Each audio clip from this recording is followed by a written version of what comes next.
जय हिंद। मोदी भागवत का मिशन गजवाए हिंद। मुश्किल हो रहा होगा यह सोचकर, कहाँ ये दोनों हिंदुवादी और इनका मिशन गजवाए हिंद।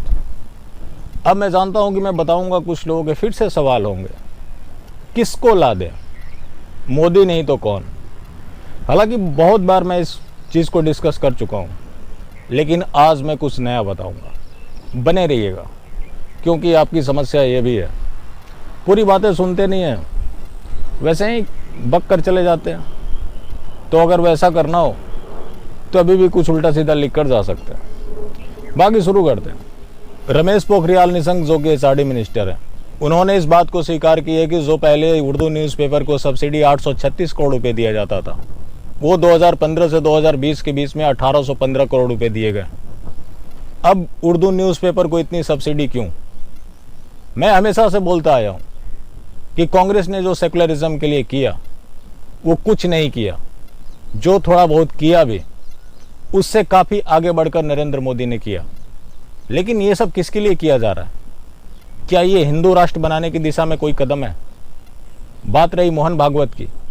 मोहन भागवत ने जो बयान दिया है आप सबको पता है, ये गौरक्षकों को मॉब लिंचर बता रहे हैं। आप पूरी क्रोनोलॉजी को समझे। नरेंद्र मोदी ने गौरक्षकों को गुंडा कहा था, लेकिन ये गौरक्षक होते क्यों हैं? जिस दिन गौ तस्कर खत्म हो जाएंगे उस दिन गौरक्षक भी नहीं होंगे। लेकिन कभी आपने सुना है कि इन लोगों ने गौ तस्करों के खिलाफ कुछ बोला हो? लेकिन ये गौरक्षकों के खिलाफ जरूर बोलेंगे। इसके अलावा कभी आपने सुना है ये लोग नॉर्थ ईस्ट में बीफ बैन की बात करते हो? मोहन भागवत ने जो मुस्लिम राष्ट्रीय मंच बना रखा है, उसके नाम में पहले मुस्लिम फिर राष्ट्रीय फिर मंच है। उसी का एक नेता एक यूट्यूब चैनल पे बोल रहा था कि we are for the Muslim, by the Muslim, of the Muslim. ये है उसका एजेंडा। उसके लिए मोहन भागवत क्या नहीं कर रहे। आज आप अक्सर देखते होंगे जितने अत्याचार बढ़े हैं, किसी के खिलाफ कार्रवाई नहीं होती, सारे दंगाई फ्री घूम रहे हैं। ये सब उसी का नतीजा है। वो देने वाली कम्युनिटी नहीं है, वो लेने वाली कम्युनिटी है। अक्सर लोग पूछते हैं कि इन्हें क्यों एक्सपोज किया जाता है। इनको एक्सपोज करना बेहद ज़रूरी है। जो निष्ठावान लड़की है, जो धर्म के प्रति जागरूक होना चाहती है, वो लड़की आरएसएस ज्वाइन करती है इस उम्मीद के साथ कि इससे मैं अपने धर्म के नज़दीक चली जाऊंगी, धर्म के बारे में जानूंगी।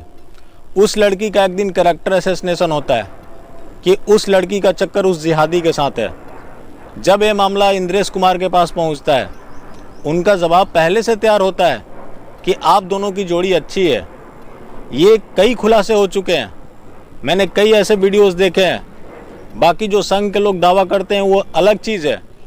यति नरसिंहानंद सरस्वती जी ने भी बताया था कि इस इंद्रेश कुमार ने 1 लाख से ज़्यादा लड़कियों को जिहादियों का हवाले कर चुका है। फिर उन लड़कियों को हम क्या करेंगे? फिर ये कैसे हिंदुवादी संगठन है?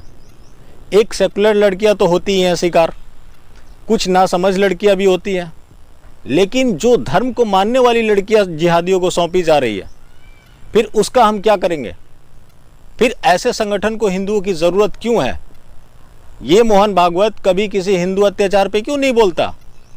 अब इसके ऊपर सवाल खड़े हो रहे हैं, तो अब संघी भी मैदान में उतर गए हैं।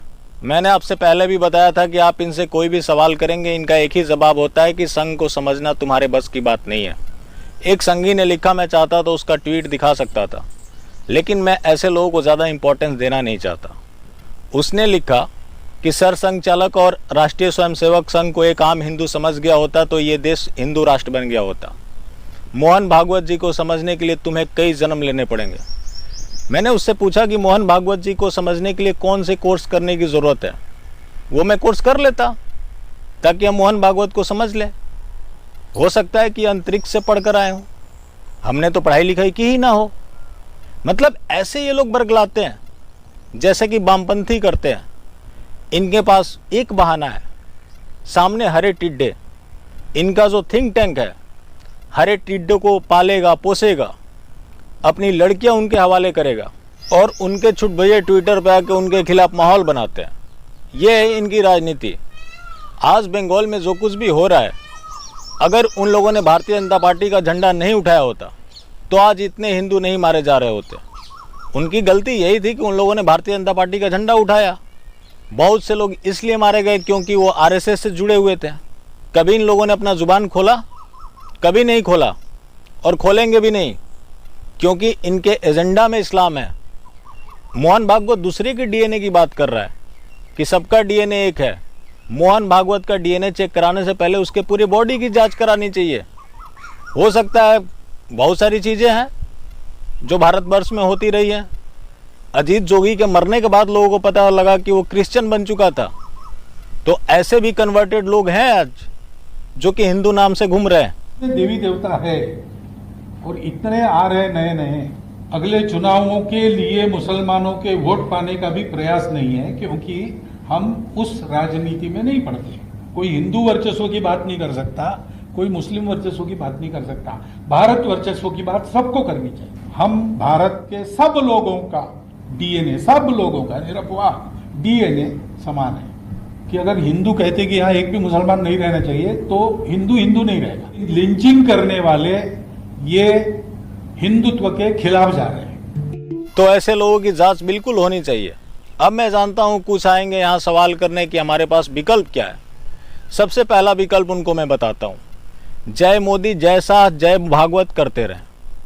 दूसरा उनके पास विकल्प है, रुद्राक्ष का माला ले लें और 108 बार मोदी मोदी मोदी मोदी मोदी मोदी करते रहें।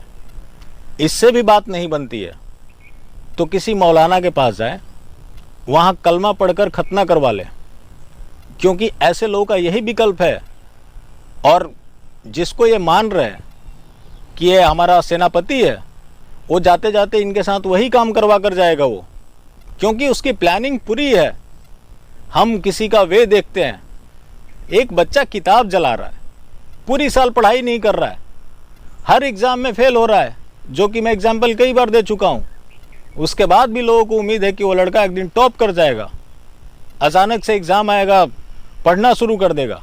ये सब हैबिट की चीज़ होती है और एक प्रोसेस के थ्रू गुजरना पड़ता है, जो प्रोसेस है देश का इस्लामीकरण, देश का हिंदूकरण नहीं है। वरना जो उर्दू के लिए इतने पैसे लुटाए जा रहे हैं, जिस तरह से जिहादियों को सिस्टम एंट्री कराई जा रही है, ये सब हिंदुओं के लिए हो रहा होता। अचानक से कुछ भी नहीं बदल जाता, लेकिन फिर भी आम हिंदू एक सोचना नहीं चाहता, क्योंकि उससे लगता है कि साहब बैठे हुए हैं, अचानक किसी दिन रात को 8 बजे आएंगे और बोलेंगे कि आज से ये देश हिंदू राष्ट्र है। तो भैया आप इंतज़ार करते रहिए, बाकी हम फिर मिलते हैं। जय हिंद।